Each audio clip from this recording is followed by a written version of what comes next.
Assalamualaikum warahmatullahi wabarakatuh. Nama saya Melisa Yeli Putri, kelas Perbankan Syariah C semester 4 dengan nomor NIM 181420084. Pengertian bank dan lembaga keuangan syariah.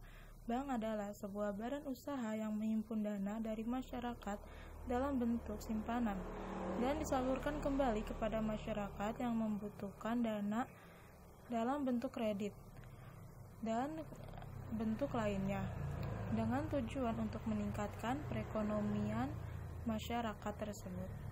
Lembaga keuangan syariah adalah setiap perusahaan yang kegiatan usahanya berkaitan dengan bidang keuangan, dengan konsep lembaga keuangan syariah yang menjalankan kegiatannya dengan berlandasan prinsip Islam.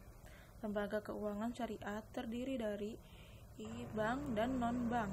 Contoh non-bank yaitu asuransi, reksadana, dan lain-lain. Peran Bank Sentral atau Bank Indonesia terhadap pemerintah yaitu hubungan keuangan. Bank Indonesia membantu menerbitkan dan menempatkan surat hutang negara untuk membiayai anggaran pendapatan dan belanja negara. Bank Indonesia juga sebagai kasir pemerintah yang menata usahakan rekening pemerintah di Bank Indonesia. Bank Indonesia independensi. Dalam intervensi, Bank Indonesia adalah lembaga keuangan yang independensi, tetapi tetap perlu koordinasi yang bersifat konsultatif dengan pemerintah dan kerjasama dengan lembaga lain. Bank Indonesia bekerja sama dan berkontribusi dengan berbagai lembaga negara dan unsur masyarakat lainnya. Dampak virus COVID-19 terhadap perekonomian Indonesia, khususnya bank dan lembaga keuangan syariah. Ekspor impor mengalami penurunan, terutama ekspor jasa seperti perjalanan pariwisata. Karena COVID-19, minat investasi menurun sehingga pertumbuhan investasi melambat.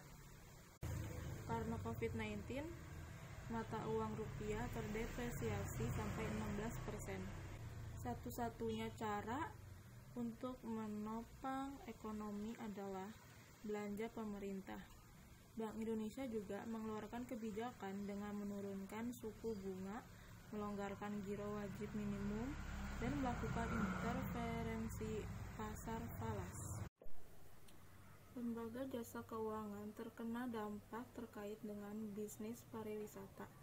Karena corona, layanan transportasi, kunjungan hotel, dan restoran berkurang. Kepala Eksekutif Pengawas Perbankan OJK akan segera terbit produk hukumnya dalam bentuk POJK berlaku bagi bank umum syariah, bank unit usaha syariah, dan lain-lain. Dalam pelaksanaan POJK, perhatikan prinsip kehati-hatian yang didapat dari website Otoritas Jasa Keuangan. Saat ini selain menerbitkan produk hukum dalam bentuk POJK, OJK juga mengumumkan stimulus perekonomian nasional, dan di tengah masalah COVID-19, stabilitas sektor jasa keuangan tetap terjaga. Pendapat saya simpel saja. Manajemen bank dan lembaga keuangan syariah untuk membantu pemerintah dan menanggulangi COVID-19 ini. Dari informasi yang saya dapat, pemerintah, Bank Indonesia, dan Otoritas Jasa Keuangan sudah mengeluarkan 3 jilid stimulus, mencangkup fiskal, non-fiskal, dan sektor keuangan untuk mengurangi dampak negatif dari COVID-19. Saya yakin pemerintah, Bank Indonesia, dan Otoritas Jasa Keuangan sudah berdiskusi untuk mempertahankan perekonomian di Indonesia.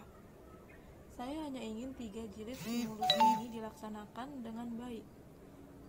Contoh yang berada dalam 3 jilid stimulus ini yaitu asuransi dan santunan untuk tenaga kerja medis yang menangani pasien virus corona, kelonggaran kredit, kelonggaran untuk emiten membeli kembali saham, dan kebijakan lainnya, sehingga perekonomian akan berjalan normal kembali. Dan yang paling penting sebenarnya kedisiplinan masyarakat agar COVID-19 ini tidak berangsur lama, sehingga bisa cepat kembali beraktivitas seperti biasa.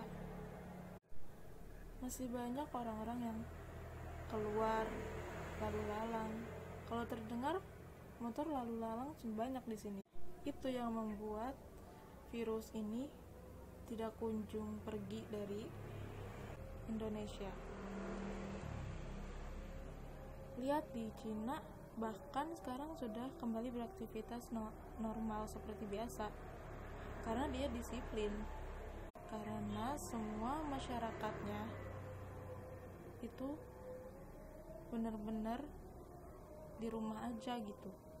Corona hilang dengan disiplin, sehingga perekonomian akan berjalan normal kembali.